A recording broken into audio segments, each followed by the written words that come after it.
Okay, so for this part of the demo, we want to look at the Bureau of Economic Analysis. And this is part of the Department of Commerce. And here's their homepage, as you can see. Now, of course, this is just what it says, economic analysis. And so, again, here, like the census, there's a wealth of data here. We're really going to focus on one indicator that gets used a lot in policy analysis, especially comparing what's going on in states, and that's gross domestic product. So you can see that there's a lot of menu options, economic analysis nationally, internationally, regionally, by industry, and by interactive data. And we're going to use a couple of these tabs. First of all, let me show you one thing here on the national tab. Uh, it talks about gross domestic product. It explains what gross domestic product is in current dollars uh, and what are called real dollars. This is a spreadsheet that you can download right here. If you click on this, it will open up this Excel sheet real quick and show you the gross domestic product for the United States, starting all the way back in 1929 in billions of dollars, and that would be current dollars. That is $104 billion in 1929 dollars. And then, of course, the Great Depression hit. And so, of course, you can see that GDP goes down in those years and then increases after the Great Depression and really increases during World War II. And then basically continues to increase. And of course, there are periods of economic downturn. So let me go to 2008. So what we call the Great Recession started in mid 2008, but really was in 2009. So GDP does go down in 2009. Chained dollars are a way of showing GDP in one particular reference year. This happens to be in 2009 dollars. Chained means that that they take the dollars and they calculate them in a time series using the previous year. It's a way of linking the years together. Um, the the biggest thing to worry about with that is just these happen to be in 2009 dollars. So you can see that if you converted everything to 2009 dollars, 1929 actually looks pretty good, but then it does decline significantly. So that's an interesting Excel you can download. The other thing that I included on the readings for this week, and this is optional, this is a pamphlet, a primer on GDP, and that's really good to read or scan to help you understand GDP a little bit better. So let's go back to the home page here. And you can see pop up right here is gross domestic product for the United States. And in fact, it's featured here. Um, this is the growth in GDP. That means in the fourth quarter of 2016, GDP grew at an annual rate of 1.9%. That doesn't mean it grew 1.9% from the third quarter. It means that the growth, if you converted it into an annual rate, it would be 1.9%. So this, if you click on this link, it will talk about current GDP. The one that is interesting and might be helpful sometimes for some policy analysis is looking at historical GDP. So to get there on the BEA site, let's go to interactive data.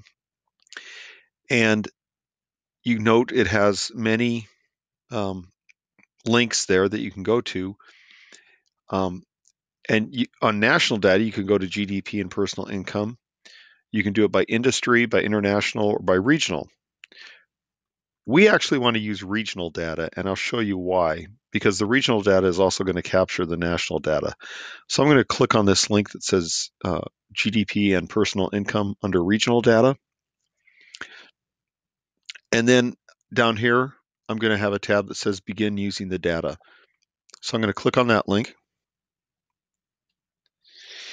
And it gives me several choices again. So quarterly GDP by state, annual GDP by state. GDP by metro area, which might be useful sometimes. Then into personal consumption, quarterly state personal income, and that is useful as well to compare state to state in terms of personal income, and annual state personal income. Right now, I just want to look at annual gross domestic product by state, and you'll see why momentarily. So let's do it in current dollars. Again, that means the dollars of that year. So you see here, there's this cautionary note that there's a discontinuity in the time series at 1997. And so in this case, you could actually go back from 63 to 97 and 97 forward. So if you wanted to make a chart that had all those years, you'd have to end up making two. But let's just go 1997 forward for purposes of this demo. That's highlighted. So let's go to the next step. And then it's going to ask me what industries I want to include in my GDP. Okay, so the default is all industries. Now, I will tell you, if we click all industries, it's going to list each one of these separately, which is useful because you might, for example, be interested in agriculture. And especially if you're in Nebraska and you're doing something on agriculture, you might be interested in the agricultural share of the state GDP. But what I'm going to click on here is all industry total, and that's going to give me a summary because I'm going to show all 50 states here. Okay, so here I have a choice. If I click United States, it's going to give me the national totals. If I can click each state separately and have one state at a time, plus the District of Columbia. And then finally here at the bottom, it goes into regions, which might be useful to you. So I'm going to click all areas. And then it asks me how I want to show it. Do I want to show levels of GDP? Or do I want to show a percent change from a preceding period? What I want to show is levels. And then it's going to ask me what years I want. Remember, we had that note that said this will go back to 1997. So I'm going to click all years here. And then I'm going to get my chart. So here is my chart. So we can see here's the US GDP in current dollars. And then it goes forward through the years. And then, of course, the share of that for each state is shown for every year as well.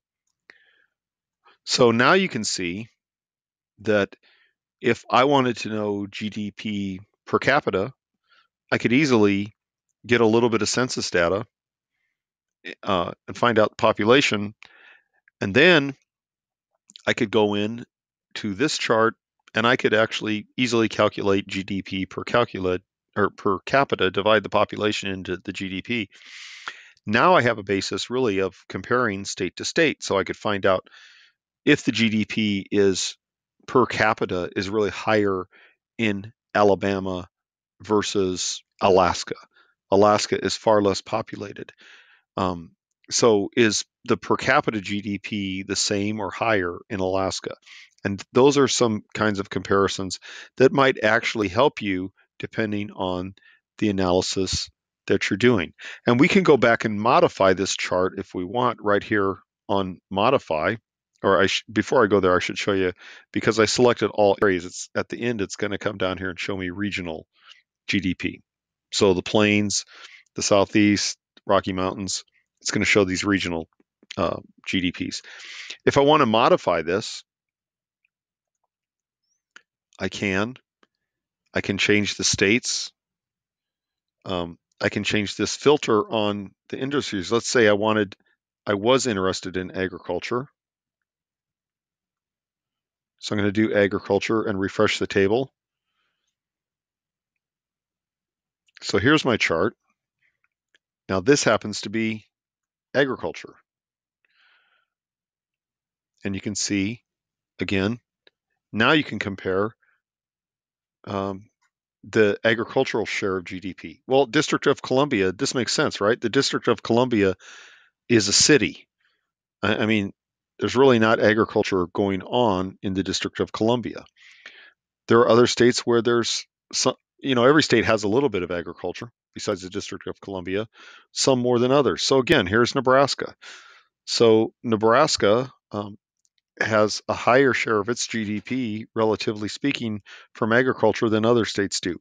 Here again, you can calculate this into percentages, or you can do a lot of different things with this data if you want. So that's really the one main thing I wanted to show you from the BEA site for this demo. And the next one will be on the Bureau of Labor Statistics site. Thanks.